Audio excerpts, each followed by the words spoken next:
तबीयत पूछो तुम्हारी बिन दीवानी का क्या हाल है.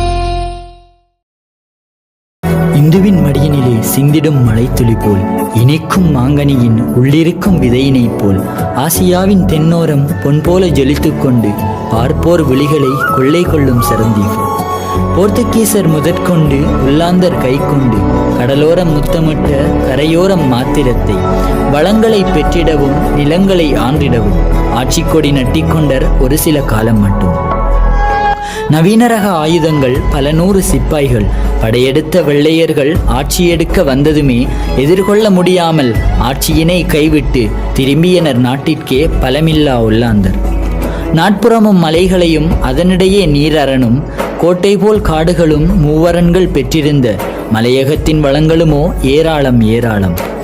கரையோரம் போதாதென முடிவெடுத்த வெள்ளையர்கள் மலையகத்தை கைக்கொள்ள செய்தனர் பல தந்திரங்கள். சூழ்ச்சிகளும் பல செய்து மலையகத்தின் மக்களுக்குள் ஒற்றுமையை சீர்கெடுத்து பெற்றுக்கொண்டர் மலையகத்தை. நூற்றாண்டுக்கும் மேலாக அடிமைகளாய் நம் மக்கள் வெள்ளையர்கள் காலடியில் இருப்பதுவோ அவமானம். ஸ்ரீலங்கா நம் நாடு, இதுவே எம் தாய் வீடு. மீளிதனை பெற்றிடவே எழுந்தனர் மக்கள் சினத்தோடு. பல்லாயிரம் மரணங்கள், எத்தனையோ சோகங்கள், முடிவில்லா போராட்டம், கண்களிலே நீரோட்டம். சளைக்காத நம் முன்னோர்கள் நின்றனர் ஒரு முடிவோடு. முடிவில்லா வளம் பெற்ற நம் நாடு நமக்கேதான், விடமாட்டோம் யாருக்கும், தரமாட்டோம் எவருக்கும். முன்னோர் சிந்திய உதிரங்கள் பயனற்று போகவில்லை.